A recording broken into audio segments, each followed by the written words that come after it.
Este é o podcast Pibatef, canal de comunicação da Primeira Igreja Batista de Teixeira de Freitas. Somos uma igreja bíblica, contemporânea e acolhedora. Apresentação: Roberta Gonçalves. Olá, seja bem-vindo, seja bem-vinda. No episódio de hoje, vamos falar sobre a evolução da comunicação interna na igreja. Para este bate-papo especial, temos a honra de receber o pastor Nelson Lucas Alvim. Ele é bacharel em teologia, licenciado em história, pós-graduado em aconselhamento pastoral e tem 42 anos de ministério. Ele é pastor sênior da igreja Sua Casa Church, em Caeté, região metropolitana de Belo Horizonte. Fique conosco para descobrir como era a comunicação no início da sua caminhada, as transformações ao longo dos anos, entender os desafios que marcam a comunicação interna da igreja e como ela pode impactar a vida comunitária. Pastor Nelson, é uma alegria imensa tê-lo aqui conosco. Desde já quero expressar minha gratidão por ter aceitado o nosso convite. O Senhor foi o meu primeiro pastor e é uma honra poder conversar com alguém com tanta experiência e história no ministério. Pastor, ao longo dos seus mais de 40 anos de caminhada, conta pra gente como o Senhor percebeu a evolução da comunicação dentro da igreja e quais foram as principais mudanças que o Senhor presenciou.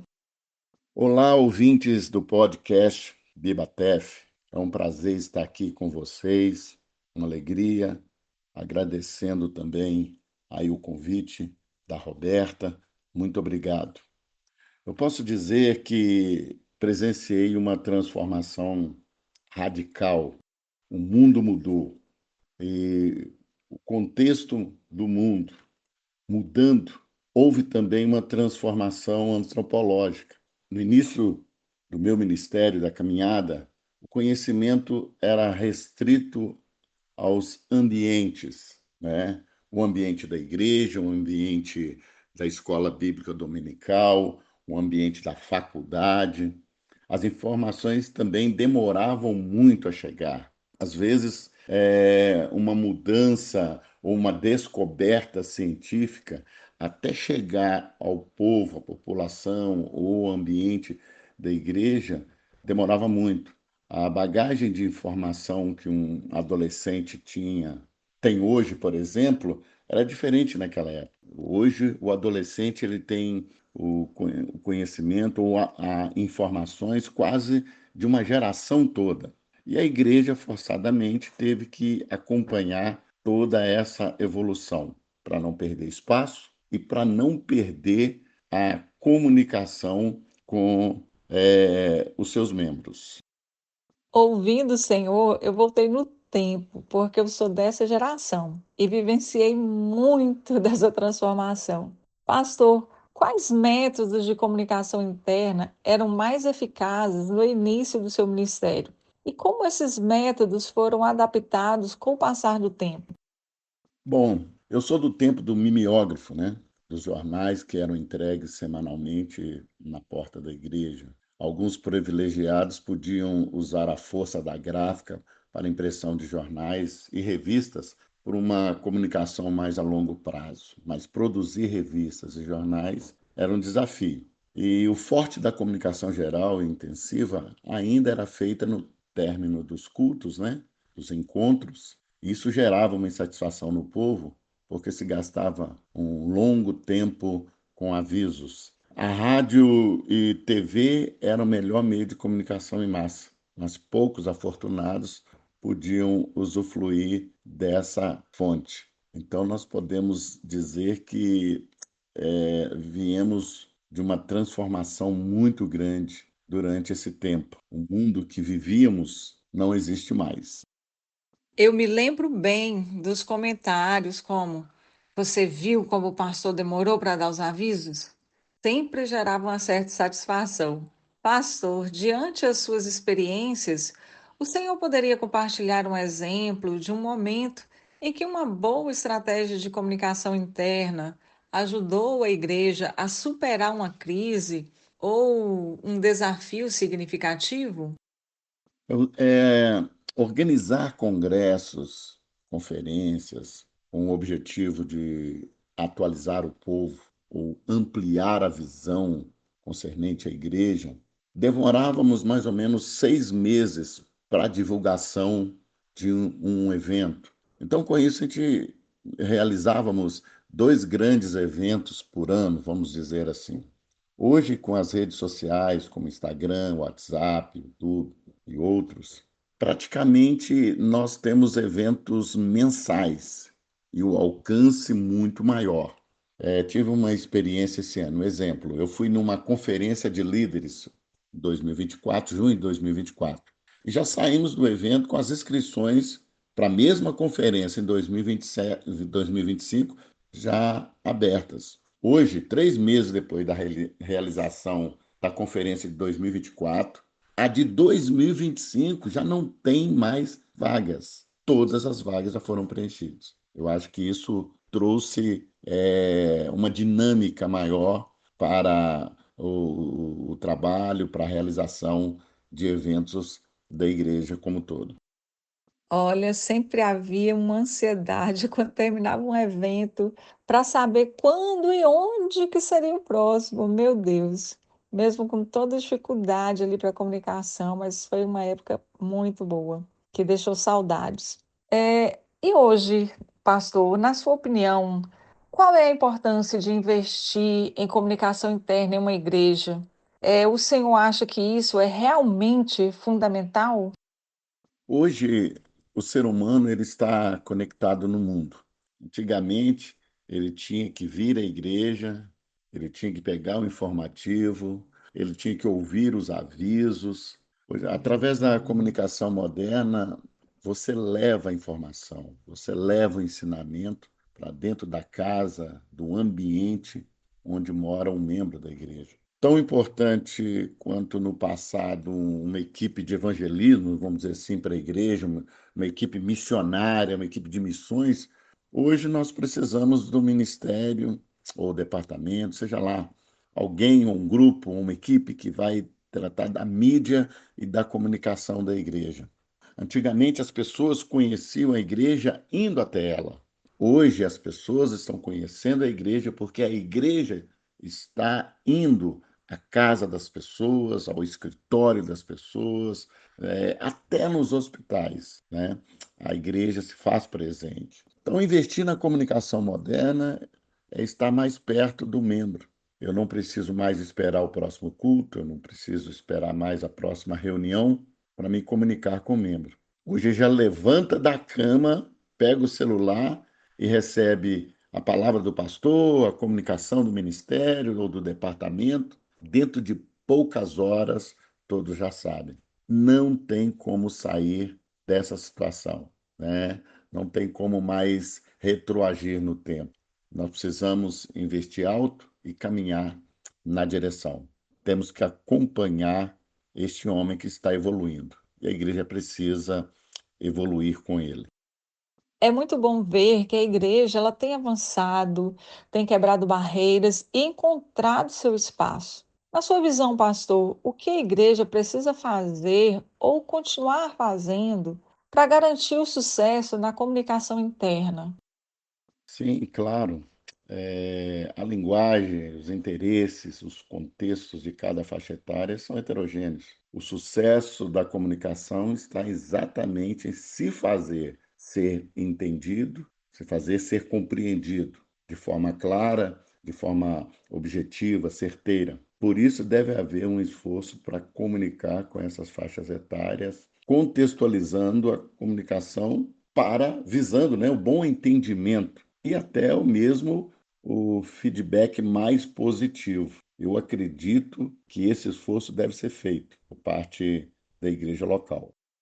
De acordo com a sua fala, eu percebo que o senhor acredita que a comunicação interna deve ser adaptada para diferentes grupos dentro da igreja, como crianças, jovens, adultos e os idosos. Mas como ela deve ser ajustada para atender às necessidades específicas de cada faixa etária? Veja bem, a criança, nós temos que trabalhar com o lúdico, o belo, o colorido, porque essas coisas é que interessam, né? Eh, os joguinhos, e hoje está em alta, no seio da igreja, a criação de jogos evangélicos, né? Específicos para as crianças, né? Tentando atrair as crianças para o conhecimento do Evangelho, né? E a comunicação por parte da igreja. A igreja tentando falar para essa criança. O jovem, ele já busca o interessante, o novo, desafiador, por isso cada vez mais a igreja comunica com este jovem usando as enquetes, eh, os, os vídeos curtos e objetivos, para que ele possa eh, entender, compreender, assimilar e responder rápido, né, eh, os interesses da igreja local. O adulto, da mesma forma, ele tem a sua linguagem, tem sua forma de ser, e, e a igreja precisa estar falando mais objetivamente com esse adulto, né? Nós temos aqui muitos encontros online também que têm sido positivo, né? Cursos presenciais, mas temos também os cursos online, né? Fazemos reuniões online, temos agora a ideia de criar os nossos GPs, que são chamados grupos de pastoreio, onde reunimos em pequenos grupos nas casas, mas também vamos nos reunir de forma online, usando o Zoom, né, como uma ferramenta de comunicação. Então, isso tem sido positivo, porque você alcança a pessoa e, no contexto dela, na tranquilidade do descanso dela, ela tira um tempo e você pode comunicar e acrescentar qualquer tipo de informação para essa pessoa. Não é uma tarefa fácil, mas a igreja precisa sim estar em constante mudança e evolução.